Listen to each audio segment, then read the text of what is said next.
The great palace of Zephyia stood tall.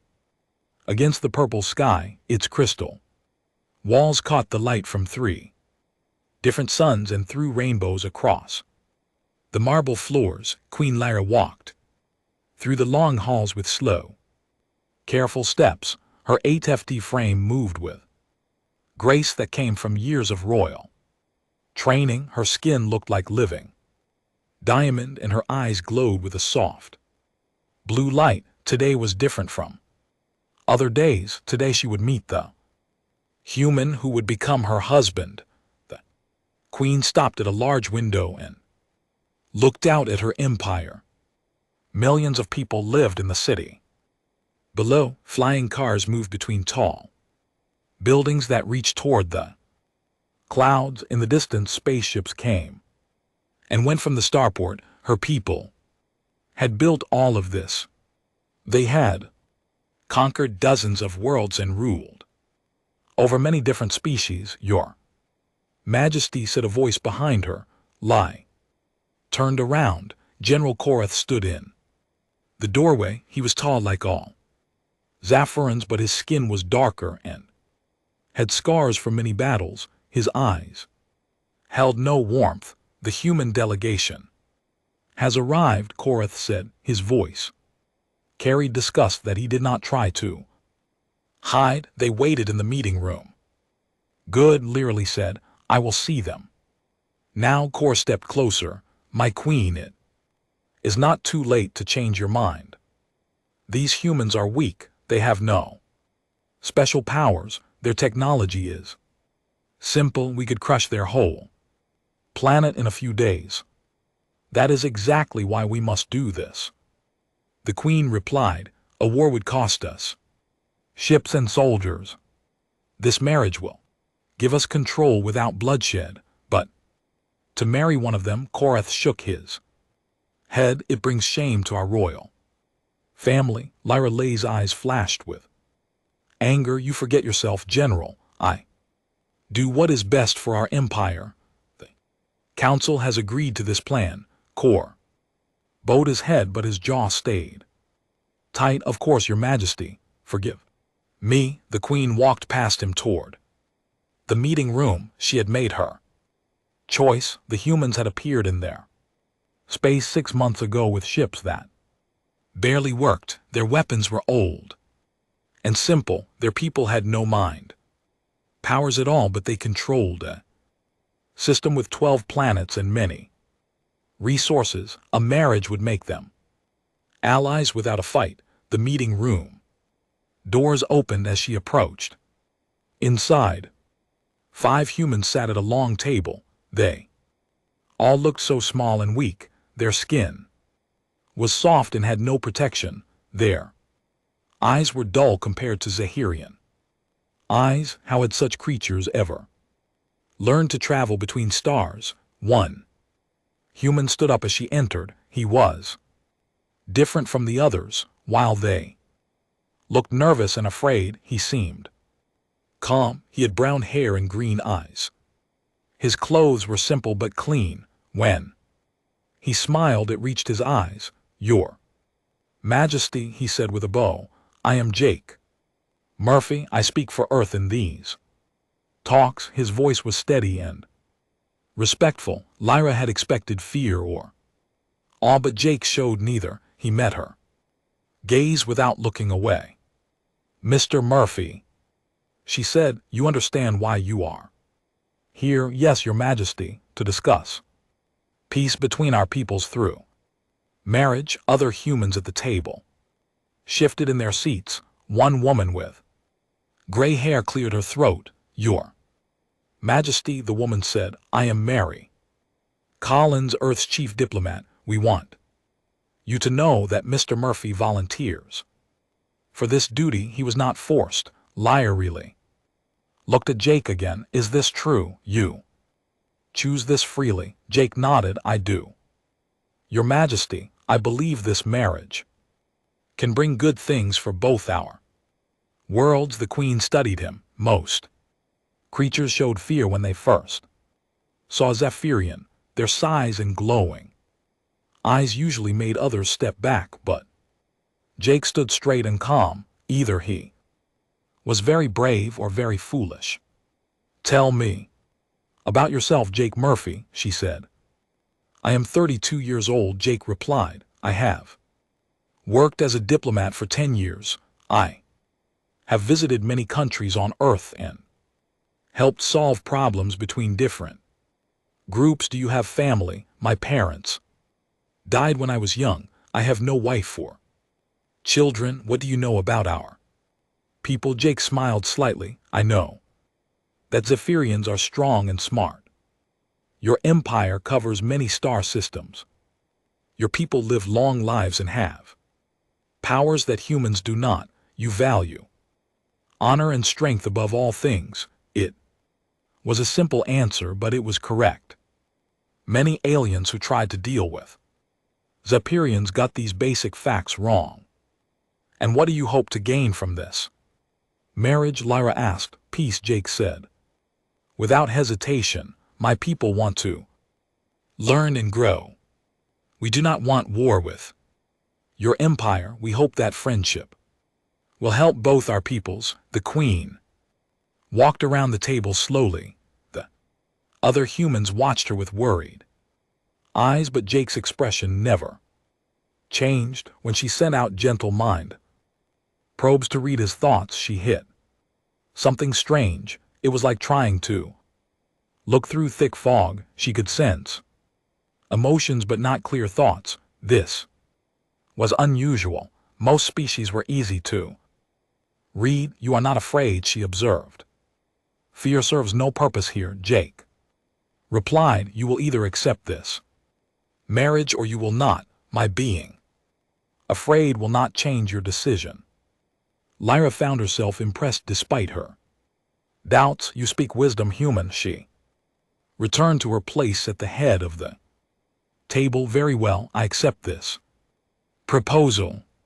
We will marry in 1 week's time. The ceremony will follow Zephyrian tradition. The human diplomats looked relieved. Mary Collins smiled for the first time since entering the room. Thank you, Your Majesty, she said. This will mark a new age of cooperation between our peoples. Perhaps, Lyra said. Mr. Murphy, you will stay here at the palace until the wedding. My staff will teach you our customs and prepare you for the ceremony. Jake bowed again. I am honored, Your Majesty. As the meeting ended and the humans left, Lyra watched Jake walk away. Something about him puzzled her. He was too calm, too prepared. Most beings meeting on Queen for the first time showed more emotion. But Jake had acted like he had done this many times before. General Korath appeared beside her as the doors closed. A mistake, my queen, he said quietly. Perhaps, Lyra replied, but an interesting one. There is more to that human than appears. They are all weak. This one is no different. The queen said nothing, but her mind kept returning to Jake's strange calmness and the mental barriers she had encountered. In her long life, she had met many species and many kinds of beings. Jake Murphy did not fit the pattern of a simple diplomat from a primitive world. The week ahead would be very interesting. Indeed. Outside, Jake walked with the other humans toward their ship. Mary Collins fell into step beside him. Well done, she whispered. You have her curious. Jake's expression never changed, but his eyes held a small gleam. Phase 1 complete. Now the real work begins. The wedding ceremony had lasted 6 hours. Every noble in the Zephyrian Empire attended to witness their queen marry. The small human, Jake, had worn the traditional golden robes and spoken the ancient words without error. His pronunciation was perfect, which surprised many guests. Most aliens took years to learn their language properly. Now, 3 days later, Queen Lyra sat in her private garden watching her new husband. Jake moved slowly through a series of exercises on the grass. He called it meditation, but it looked more like a careful dance. His movements were smooth and precise. Each step flowed into the next without pause. Human customs are strange, said her aide Vera, who stood nearby. Indeed, Lyra replied, but her eyes never left Jake. Something was wrong. She could not put her finger on it, but small things bothered her. Yesterday, Jake had stayed awake for 22 hours straight. When she asked about it, he said humans needed less sleep than people thought. Last night at dinner, he had not touched his food for over an hour. When she noticed, he quickly began eating, but she wondered how long he had been just sitting there. Jake finished his exercises and walked toward them. He moved with the same calm confidence he had shown since arriving. Most new husbands would be nervous or trying to impress their wives. Jake acted like he had lived in the palace his whole life.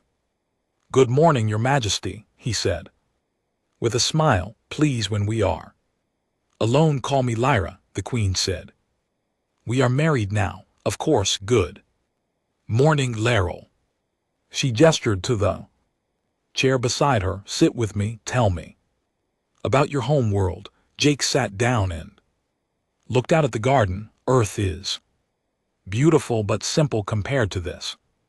We have blue skies and green plants. Most of our cities are built on the ground instead of floating in the air. Do you miss it sometimes?" "But I knew when I came here that I might never return." Lyle studied his face. "That does not sadden you." "Sadness serves no purpose," Jake replied. "I am here now. I must make the best of it." It was the same calm answer he gave to everything. The Queen sent out another gentle mind probe again. She hit the strange mental barriers. It was like trying to read thoughts through thick stone. "Jake, may I ask you something personal?" "Of course. Why can I not read your mind clearly? With most beings I can sense their thoughts and feelings easily. With you, everything is clouded." Jake was quiet. "For a moment, I studied meditation for many years. Perhaps that helps protect my mind." "Perhaps," Lyra said, but she did not sound convinced. That evening they dined together in the Queen's private chambers. Jake told stories about Earth and asked intelligent questions about Zapperian history. His knowledge impressed her. He knew details about ancient wars and old treaties that even some of her own nobles had forgotten. "How do you know so much about our past?" she asked. "I read everything I could find before coming here," Jake replied. "Your people have a rich history. I wanted to understand it. Most of those records are not available to outsiders." Jake paused with his fork halfway to his mouth. "Your diplomats were very helpful in sharing information." Something in his tone made Lyra look closer at him. For just a moment she thought she saw something different in his eyes, a sharpness that had not been there before, but when she blinked it was gone. After dinner they walked through the palace halls. Guards bowed as they passed. Jake nodded politely to each one, but Leary noticed he memorized their faces and positions. His eyes moved constantly, taking in every detail of the corridor layout and security arrangements. "Do all human diplomats study military tactics?" she asked. Suddenly Jake looked surprised. "What makes you ask that?" "The way you observe everything. You notice guard positions and exit routes. It is the behavior of a soldier, not a diplomat. On Earth, diplomats often travel to dangerous places," Jake said. "We learned to be careful." It was a reasonable answer, but Lyra's suspicions grew stronger. The next morning brought Disturbing news, General Korath requested a private meeting with the Queen. She met him in her war room, a chamber lined with star charts and battle plans. My Queen, Korath said, I have received troubling reports from our intelligence network. What kind of reports about the humans? Our spies and other systems have heard rumors. Some say Earth is not as primitive as they appear. There are stories of human ships with weapons more advanced than ours. Lyra Life frowned. Stories from whom? Pirates mostly. Criminals who prey on weak ships in the outer systems. They claim human vessels have destroyed entire pirate fleets without taking damage. Pirates lie to make their failures sound better. Perhaps, but there is more. Korath activated a holographic display. 3 months ago, a hegemony battle cruiser vanished near human space. The hegemony says it was destroyed, but they will not say how. The hegemony was a powerful military alliance. Their ships could fight entire fleets alone. If one had been destroyed, it would take massive firepower. What are you suggesting? General, I believe the humans have deceived us. I think they are much stronger than they pretend to be. Leo considered this. It would explain some of Jake's strange behavior. But if humans were that powerful, why would they agree to a marriage alliance? Why not simply demand what they wanted? Even if this is true, she said. Finally, Jake is already my husband.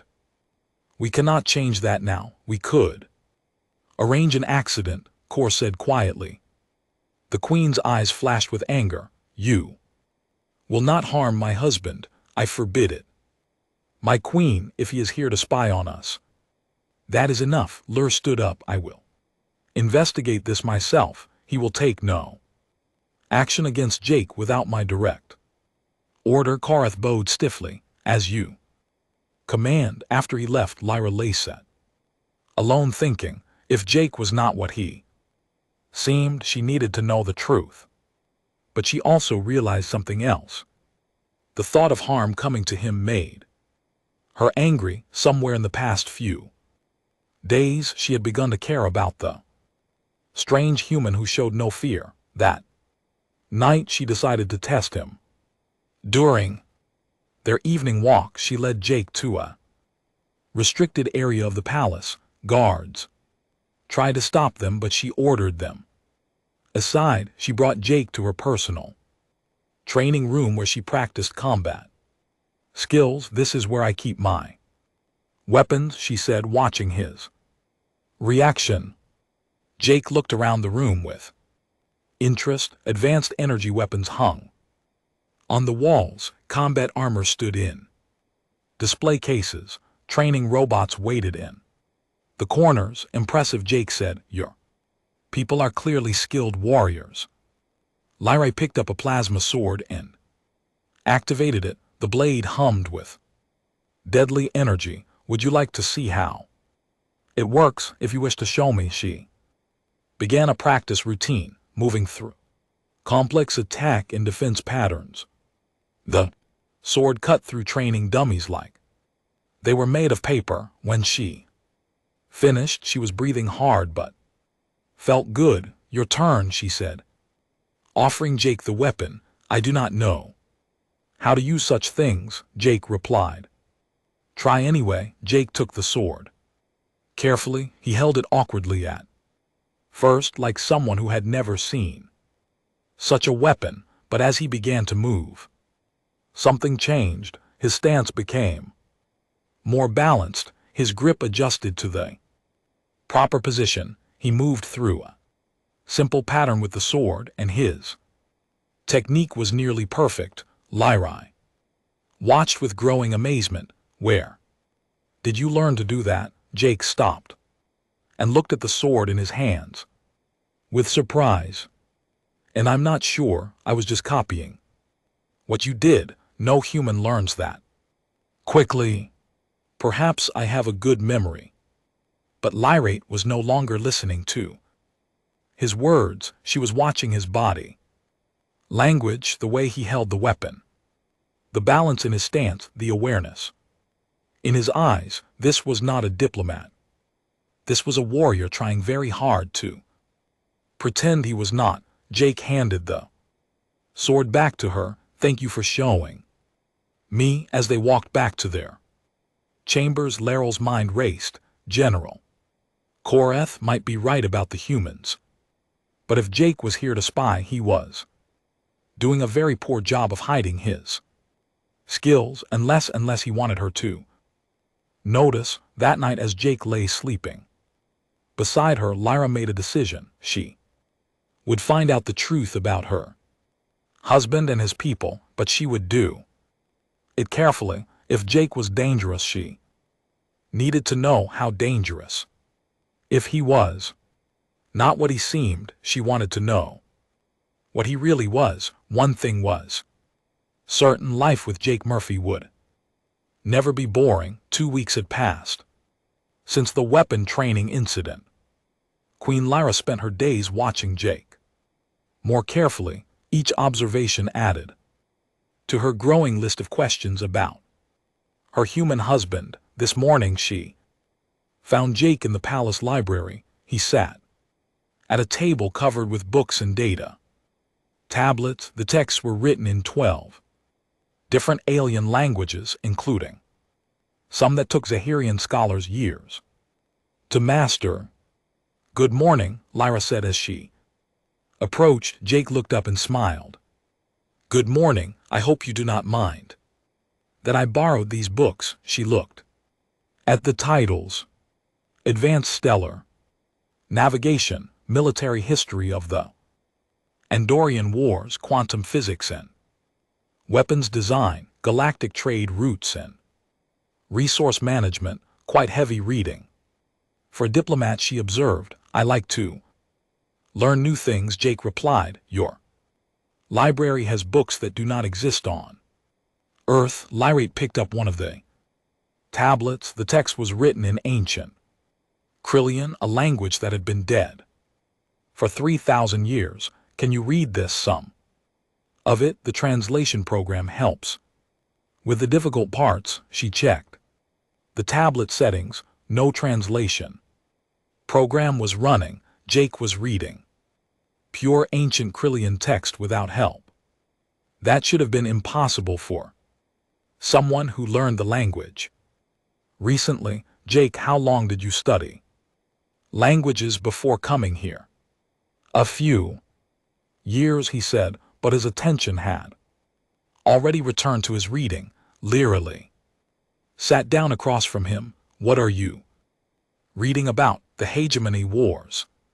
Fascinating conflict. The Zephyrian fleet tactics were brilliant during the Battle of Zirion. The Queen felt her breath catch. The Battle of Zirion was classified information. The complete records were kept in the secret military archives. Even many Zephyrian generals did not know all the details. Where did you read about Zirion? She asked.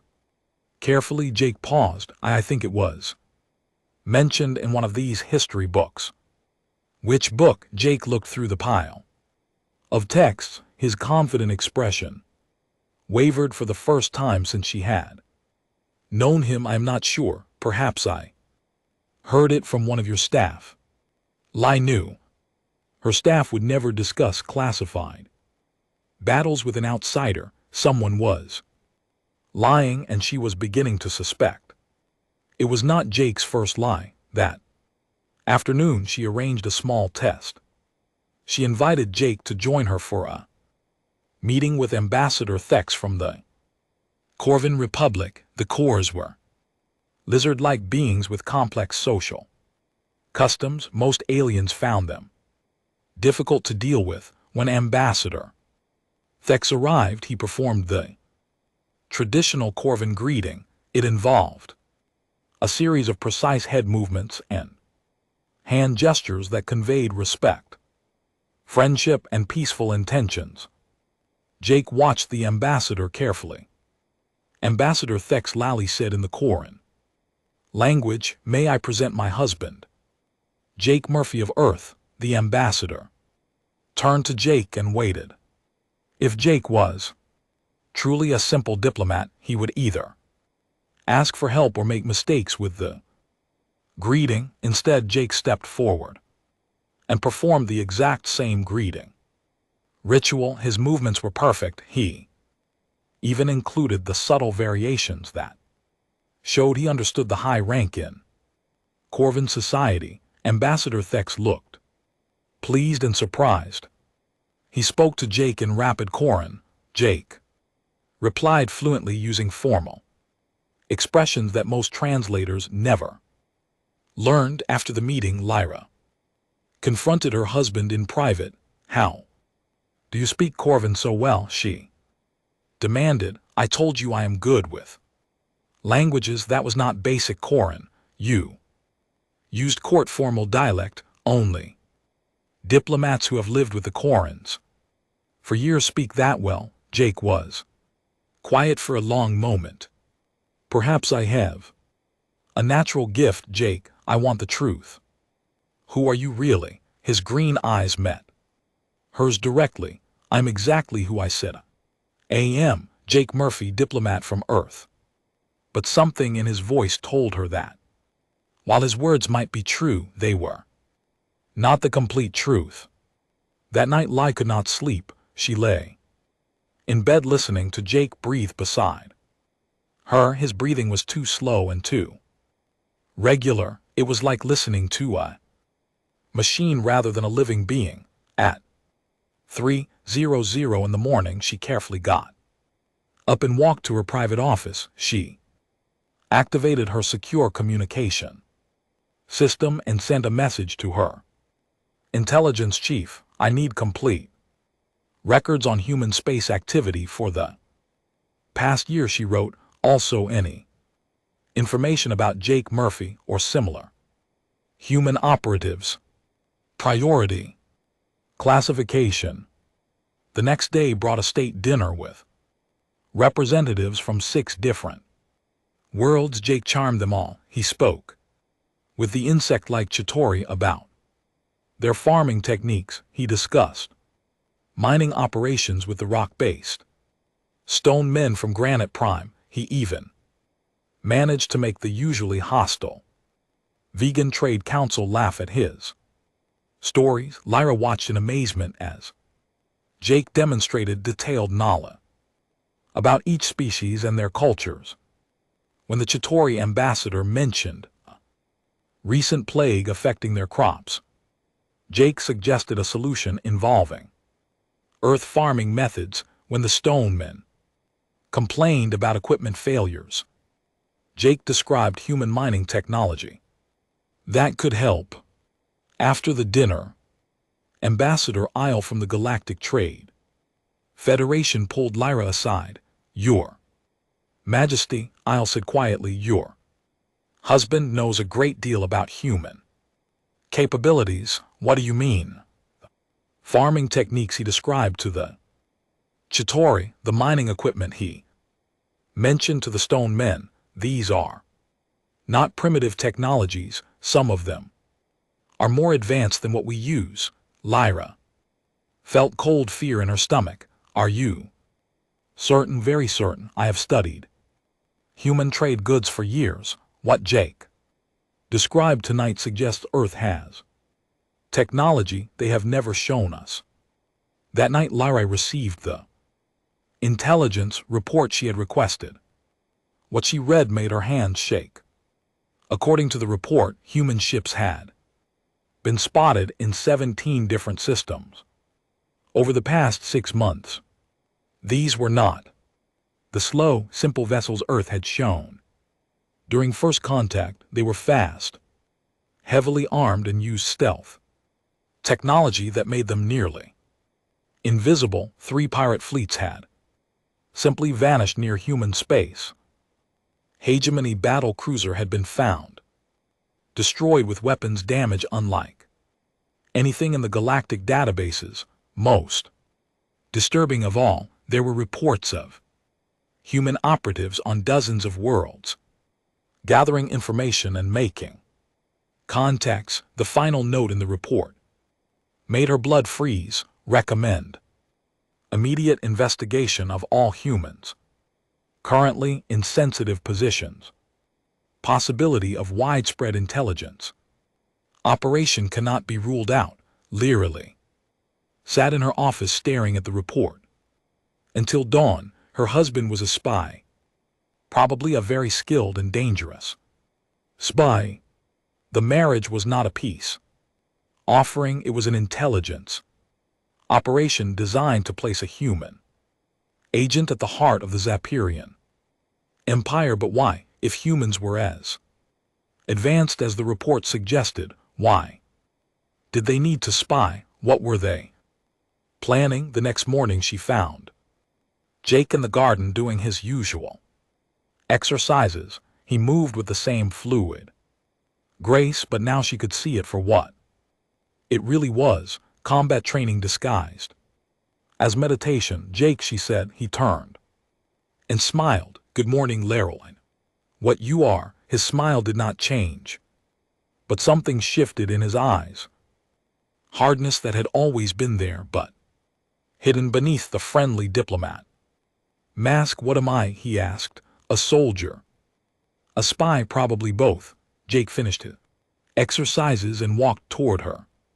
His movements were different now, more controlled, more dangerous. What gave me away? He asked. Many things. Your languages, your knowledge, the way you move, the way you never really sleep. Jake nodded slowly. I wondered how long it would take you to figure it out. So you admit it. I admit that I am more than I appear to be, but Lally, I need you to understand something important. What? My feelings for you are real. That was never part of the mission. The Queen felt her heart skip. Mission? Jake looked into her eyes. There are things happening in the galaxy that you do not know about, threats that could destroy all our worlds. Earth sent me here not to harm you, but to protect you. Protect me from what? From the war that is coming. Before Lyra could ask more questions, alarms began sounding throughout the palace. Emergency lights flashed red. Guard voices echoed through the corridors. Jake's expression became instantly alert. We need to get to the command center now. How do you know where? Lily, please trust me. Something very bad is about to happen. As they ran through the palace halls, the Queen realized that her strange marriage was about to become much more complicated.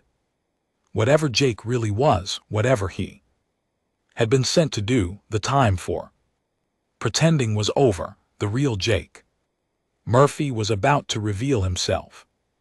The command center buzzed with activity. Officers shouted reports while holographic displays showed enemy ships approaching Zaya. General Korth stood at the center of it all, his face grim. Report, Queen Lyra demanded as she entered with Jake close behind. My Queen, Korth said, we have a problem. 30 rebel ships led by Admiral Vex have jumped into our system. They demand your surrender. Admiral Vex. Lyra knew the name. He commanded the Third Fleet until last month when he disappeared with several ships. Why would he rebel? He claims you have betrayed the Empire by marrying a human spy. Korth replied, his eyes moving to Jake. He says he will save Zaya from alien influence. Jake stepped forward to look at the tactical display. The enemy ships formed a battle line between Zephyria and the nearest jump point. They were trapped. Your Majesty, Admiral Vex's face appeared on the main screen. He was an older Zahirian with battle scars across his crystalline skin.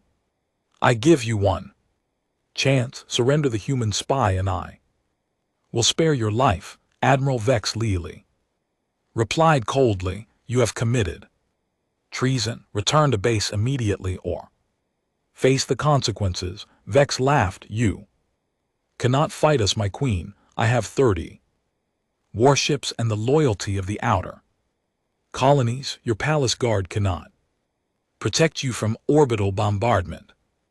The transmission ended around the command center. Officers looked worried. The palace defenses were strong, but not strong enough to stop a full fleet attack. How long until our main fleet arrives? Lyra asked. 6 hours minimum. Kor replied. Admiral Vex will not wait that long. Jake had been studying the tactical display in silence. Now he spoke up. General Korath, what is the range of your planetary defense cannons? Kor looked annoyed. Why would a human diplomat need to know that? Because I might be able to help. Kor laughed. What can a primitive human do against Zaranian warships? Jake turned to face the general. When he spoke, his voice was different, harder, more commanding. I can save this planet if you let me. Something in Jake's tone made everyone in the room look at him. The friendly diplomat was gone. In his place stood someone who radiated quiet confidence and danger.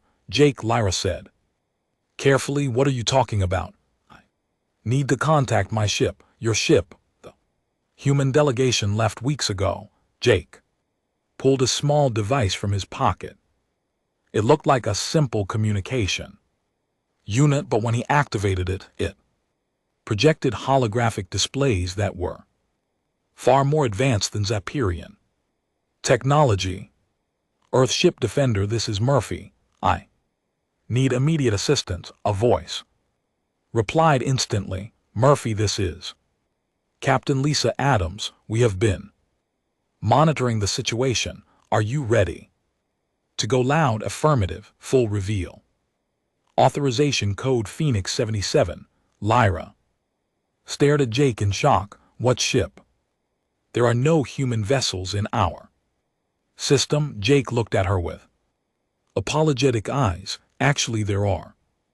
You just cannot see them. On the tactical display, 3 new contacts suddenly appeared. The Zaffron sensors had detected nothing, but now 3 sleek ships materialized near Admiral Vex's fleet. They were unlike any vessels Lyra had ever seen. Black holes that seemed to absorb light.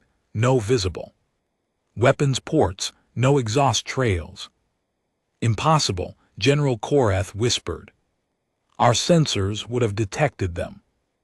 Not if they did not want to be detected. Jake replied. Admiral Vex's voice came over the communication system. He sounded confused and angry. Unknown ships, identify yourselves immediately. Admiral Vex, came a calm female voice. This is Captain Adams of the Earth Defense Corps. You are ordered to stand down and withdraw from this system. Earth Defense Corps. Vex laughed. Humans have no real military. You are bluffing. I assure you, Admiral, we are not bluffing. This is your only warning. On the tactical display, Vex's ships began moving into attack formation. All ships target the human vessels. Show these primitives what real weapons can do. What happened next defied everything Lyra thought she knew about space combat. The human ships moved like living things. They slipped between enemy fire with impossible grace. Zaffron plasma bolts that should have destroyed them simply missed, as if the human vessels could predict where the shots would go. Then the humans fired back. Beams of pure energy lanced out from the Earth ships. They cut through Zaffron shields like they were made of paper. 3 rebel warships exploded in seconds. The other ships scattered in panic. What kind of weapons are those? Korath demanded. Jake was working at a Control console with hands that moved. Too fast to follow, classified more. Human ships began appearing throughout the system, dozens of them. They surrounded Admiral Vex's remaining forces like predators circling prey. All rebel ships.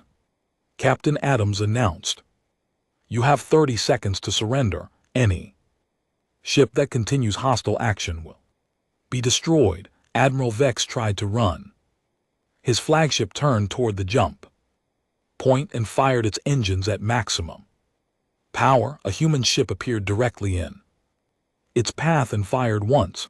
Vex's ship simply ceased to exist. The remaining rebel vessels surrendered immediately. In the sudden silence of the command center, everyone stared at the tactical display. The entire battle had lasted less than 10 minutes. A Zapirian rebel fleet had been destroyed by humans who were supposed to be primitive and weak.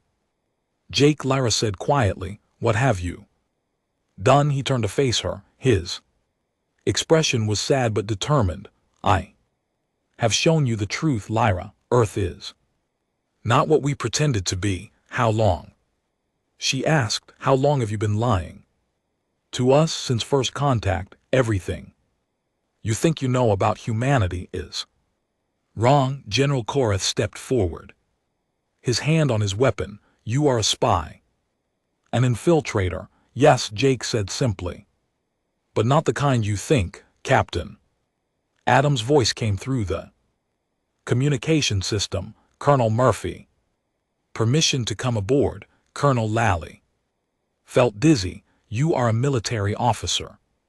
"Lieutenant Colonel Jake Murphy, Earth Defense Corps Special Operations," he replied. "And yes, Captain Adams."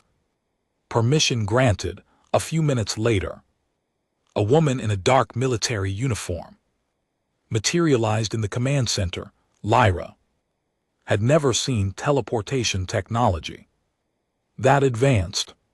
Captain Adams was tall for a human, with short blonde hair and the same dangerous calm that Jake possessed. "Your Majesty," Adams said with a respectful bow, "I apologize for the deception, but it was necessary." "Necessary for what?" Lyra demanded. Jake and Adams exchanged looks. "To protect you from the real threat," Jake said. "What threat?" Adams activated a holographic display that showed star charts of the entire galaxy. Red marks appeared across dozens of systems. "The Devourers, Your Majesty, an ancient enemy that we thought was gone forever.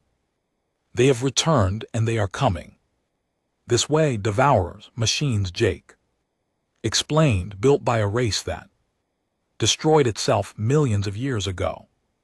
They consume entire worlds to fuel their expansion. 3 months ago they wiped out the hegemony battle fleet at Proxima Station." Lear remembered the destroyed hegemony battle cruiser from Korath's earlier report. "You knew about this?" "Earth has been tracking them for 2 years, Adams said. "They move slowly, but they cannot be stopped by conventional weapons. Every world they take makes them stronger. Why did you not warn us?" Jake's expression became pained. "Because most species refuse to believe the threat is real until it is too late. The hegemony ignored our warnings. The Corvin Republic called us liars. The Trade Federation accused us of trying to start a war, so you sent spies instead." "We sent protectors," Adams corrected. "Operatives placed in key positions to help coordinate defense when the time came." Lai looked at the star chart. The red marks formed a line moving steadily towards Zahirian space. "How long do we have?" 6 months, maybe less. "And you think we can fight these Devourers?" Jake stepped closer to her. "Together we might have a chance. The Zapirian Empire has the largest fleet in this sector. Earth has advanced weapons and stealth technology. Combined with other allied forces, we could mount a real defense. What other allied forces? Adam smiled. Grimly, every world where we have placed operatives, every species that has agreed to work with us, the Corvin Republic changed their minds when a Devourer scout ship destroyed one of their colonies last week. General Korath had been listening in stunned silence. Now he found his voice. You are asking us to trust you, after all these lies. I am asking you to survive. Jake replied, the Devourers do not negotiate, they do not take prisoners. They simply consume everything in their path. Lyra looked at her husband, this stranger who had shared her bed, while hiding such massive secrets. If I agree to this alliance, what guarantee do I have that Earth will not simply conquer us afterward? Jake met her eyes directly. You have my word, the word of a spy, the word of a man who loves you. The Queen felt her breath catch. Despite everything, despite all the lies and deception, she could see truth in his eyes when he said those words. Devourers will reach the outer colonies in 4 months. Adams added, we need to begin preparations immediately. Alarm suddenly began sounding again.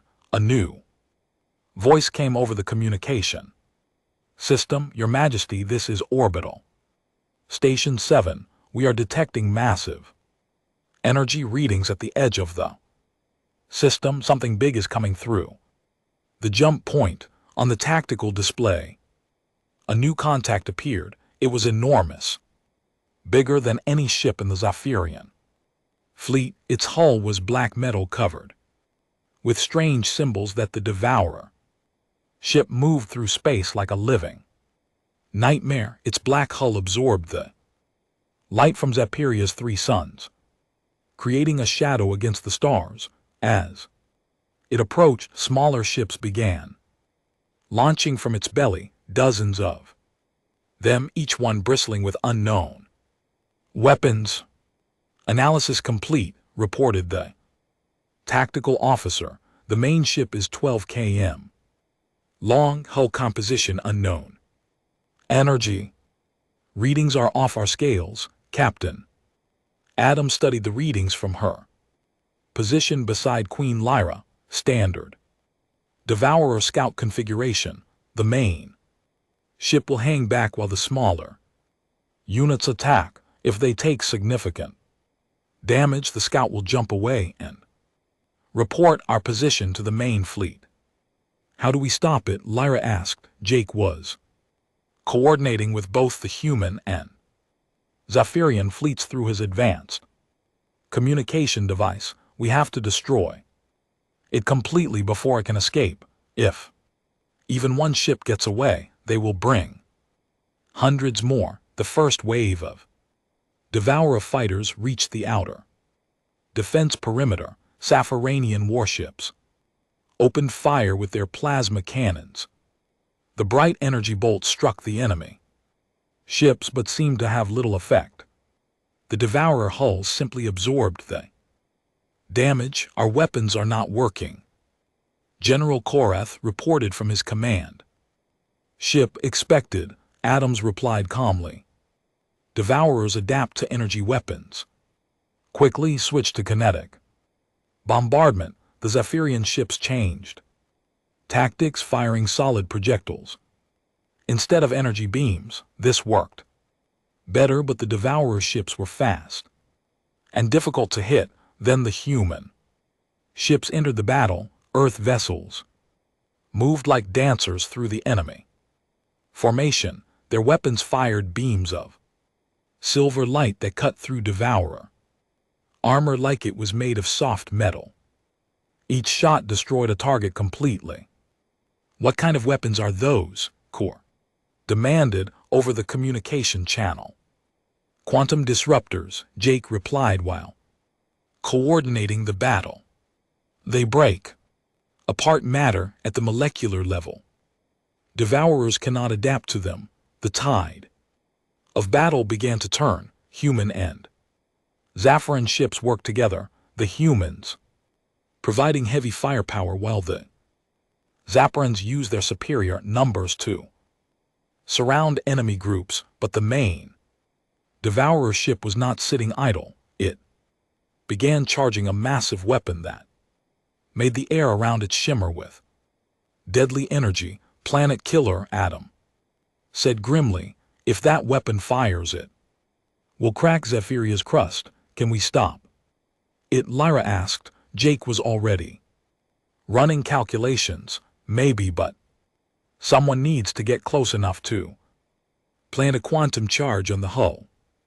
Very close. How close? Close enough to touch it. The Queen understood immediately. A suicide mission, not necessarily, Jake said, but close to it. Before anyone could stop her, Lyra activated the palace communication system. All ships, this is Queen Lyra. I am taking a shuttle to attack the main enemy ship. Continue the fight, whatever happens to me. Lyra, no. Jake grabbed her arm. You cannot. I am the Queen. It is my duty to protect my people. Then I am coming with you, Jake. I am your husband. My duty is to protect you. Captain Adams stepped forward. If you are both crazy enough to do this, at least take proper equipment. 10 minutes later, a small Earth shuttle launched from the palace hangar. Inside, Jake and Lyra wore advanced combat suits that Adams had provided. The suits were sleek and black with built-in weapons and life support systems. These suits will protect you from space and most weapons, Adams had explained. The quantum charges are programmed to detonate 30 seconds after activation. That should give you time to get away. Jake piloted the shuttle with skills that amazed Lyra. He flew through the battle zone like he had been born in space, dodging enemy fire and friendly crossfire with equal ease. Where did you learn to fly like this? She asked. Special operations training. We learned to use any vehicle anywhere. What else did they teach you? Jake glanced at her as he spun the shuttle around a devourer missile. Many things. Combat languages, weapons, how to blend in with alien societies, how to survive behind enemy lines, how to lie to alien queens. That was not in the training manual, Jake said quietly. That I had to figure out myself. They reached the massive devourer ship just as its main weapon finished charging. Up close, the ship was even more terrifying. Its hull was covered with symbols that moved and changed like living things. Smaller weapons tracked their approach. There, Jake pointed to a section near the ship's main reactor. If we can plant the charges there, the explosion should chain react through the whole vessel.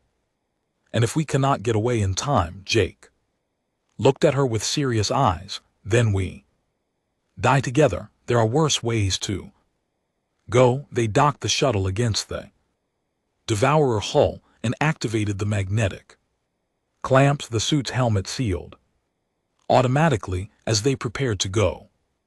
Outside, Leary, Jake said before they opened the airlock, I need you to know something. What? Everything I told you about my feelings was true. The mission, the lies, the deception, all of that was orders, but falling in love with you was real. The Queen felt tears in her eyes. I know, I can see it when you look at me. They stepped out onto the hull of the alien ship. In the vacuum of space, they could only communicate through their suit radios around them. Battle continued as human and Zapirian ships fought the smaller devourer vessels. Jake carried the quantum charges while Lyra provided cover with the suit's built-in weapons. They moved carefully across the strange hull, avoiding the moving symbols that seemed to watch them. Here, Jake said when they Reach the target location. Help me. Place these charges. As they worked, the ship's hull began to vibrate. The main weapon was almost ready to fire. Faster, Lyra urged. Jake activated the first charge, then the second. As he reached for the third, a section of the hull suddenly opened. A devourer maintenance robot emerged, a spider-like machine with cutting tools for arms. The robot attacked immediately, its cutting beam sliced toward Lyra's head. She ducked and fired back, but her weapon had little effect on the machine's armor. Jake moved faster than human reflexes should allow. He grabbed the robot's cutting arm and twisted. Metal screamed as he tore the limb completely off. Then he drove his fist through the machine's central processor. How did you do that? Laryl asked in amazement. Enhanced strength, enhanced speed, enhanced reflexes. Jake was already working on the final charge. I am not exactly a normal human anymore. What do you mean? Military enhancement program. They rebuilt parts of me, made me stronger, faster, tougher. The final charge activated. 30 seconds. We need to move. They ran across the hall toward their shuttle. Behind them, more maintenance robots emerged from hidden ports. Jake turned and fired his suit weapons, destroying 3 machines with perfect accuracy. 20 seconds. They reached the shuttle and tumbled inside. Jake's hands flew over the controls as he disconnected the magnetic clamps and fired the engines. 10 seconds. The shuttle shot away from the Devourer ship just as the quantum charges exploded. The first explosion triggered a chain reaction that raced through the enormous vessel. Secondary explosions bloomed along its hull like deadly flowers. The main ship broke apart in a cascade of brilliant light. The explosion was so bright that it outshone Zapia's 3 suns for several seconds. When the light faded, the Devourer scout force was gone. The remaining smaller ships had been destroyed by the expanding debris field. All ships report.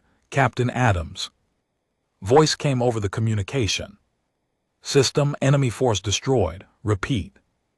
Enemy force destroyed. Cheers erupted from both human and Zapirian vessels. The immediate threat was over. Back in the palace command center, Queen Leary stood beside her husband as they watched the celebration. Around them, human and Zephyrian officers worked together to coordinate system defenses. So what happens now? She asked Jake. Now we prepare for the real war. This was just a scout force. The main Devourer fleet will come eventually, and Earth will help us fight them. Earth will fight beside you as equals. No more lies, no more deception. Lally looked at the tactical displays showing human and Zapiranian ships working together. It will not be easy. My people do not trust easily, especially after learning they were deceived. Trust has to be earned. Jake agreed. It will take time. Do we have time? Captain Adams approached them. Your Majesty, I have a proposal. Earth would like to establish a permanent base in your system. We can provide advanced technology and military support. In return, we ask for access to your production facilities and research labs. A true alliance, a true alliance. Equal partners against a common enemy. Lyra considered this carefully. And my husband, will he stay here or return to Earth? Jake and Adams exchanged glances. That depends, Adams said. Colonel Murphy was assigned to establish contact and assess the situation. His mission is complete. If he chooses to remain here as Earth's permanent ambassador, that would be acceptable. And if I choose to stay, Jake asked. Then you would no longer be a spy, Lyra said. You would be my husband and Earth's representative. No more secrets between us. Jake smiled, the first completely honest smile she had seen from him. No more secrets, I promise. 6 months later, the Terran-Zaperian alliance had grown to include 12 different species. Their combined fleets patrolled the outer systems, watching for signs of the main devourer force. Queen Lyra stood in her garden, watching Jake practice his exercises, but now she knew what they